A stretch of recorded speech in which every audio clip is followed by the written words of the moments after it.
Hi అండి, అందరికీ నమస్కారం. Welcome back to my channel. ఈ వీడియోలో ప్రభుత్వ ఉద్యోగులకు మరొకటి రద్దు, సంచలన నిర్ణయము, జీవోను రద్దు చేస్తూ నిర్ణయము, కొత్త రూల్స్ అయితే వచ్చేసాయి. మరియు డిఏపిఆర్సీ గురించిన తాజా సమాచారం అయితే ఈ వీడియోలో తెలుసుకుందాము. వీడియో ఎక్కడే కానీ స్కిప్ చేయకుండా ఎండ్ వరకు చూడండి, అప్పుడే పూర్తి ఇన్ఫర్మేషన్ అర్థమవుతుంది. అలాగే వీడియో నచ్చినట్లయితే ఒక లైక్ చేయండి. ఇంకా సబ్స్క్రైబ్ చేసుకున్నట్లయితే మన ఛానల్ సబ్స్క్రైబ్ చేసుకున్న ద్వారా నేను చేసే ప్రతి ఒక్క వీడియో మీ వరకు రీచ్ అవుతుంది. ఇక వివరాల్లోకి వచ్చినట్లయితే ప్రభుత్వ ఉద్యోగులకు జీతంతో పాటుగా ఇతర బెనిఫిట్స్ చాలా అయితే ఉంటాయి. సర్వీస్లో ఉన్నప్పుడు వివిధ అలవెన్స్లు లభిస్తూ ఉంటాయి. రిటైర్మెంట్ తర్వాత పెన్షన్ మరియు గ్రాడ్యుటీ లాంటివి అందుతూ ఉంటాయి. ఇటీవల కేంద్ర ప్రభుత్వ ఉద్యోగులకు డిఆర్ఎస్ అలవెన్స్ పెంచిన విషయం తెలిసిందే. దీని ప్రకారం గ్రాడ్యుటీ కూడా పెరగాల్సి ఉంది. అయితే కేంద్ర ప్రభుత్వ ఉద్యోగులకు ఎంప్లాయీస్ ప్రావిడెంట్ ఫండ్ ఈపీఎఫ్ఓ తాజాగా షాక్ ఇచ్చింది.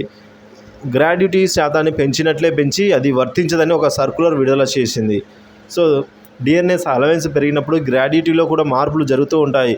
కేంద్ర ప్రభుత్వం ఈ ఏడాది మార్చి 7న నిర్వహించిన కేబినెట్ మీటింగ్లో కేంద్ర ఉద్యోగులకు, పెన్షనర్లకు డిఆర్ పెంపుకు ఆమోదించి ధరల పెరుగుదలను దృష్టిలో పెట్టుకుని ప్రస్తుతం బేసిక్ పేలో పెన్షన్ 46% ఉన్న డిఆర్ను మరొక 4% మేర పెంచి 50%కి చేర్చింది. ఈ నిర్ణయం 2024 జనవరి 1 నుంచి అమల్లోకి వస్తుందని చెప్పింది.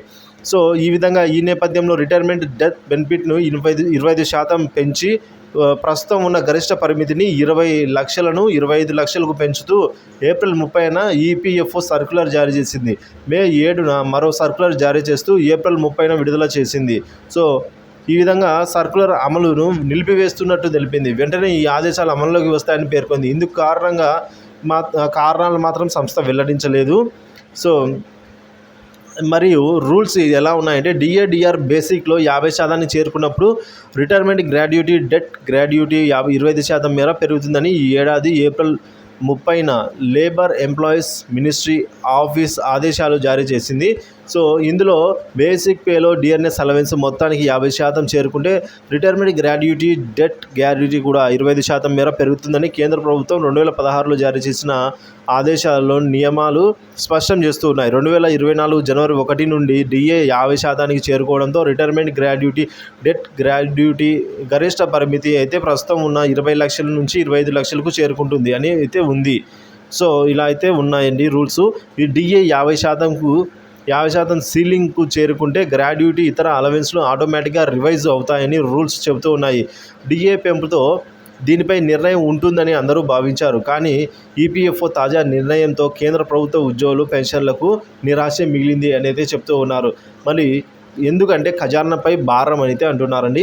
దేశంలో 49.18 లక్షల మంది, అంటే 49 లక్షలకు పైగా కేంద్ర ప్రభుత్వ ఉద్యోగులు ఉన్నారు.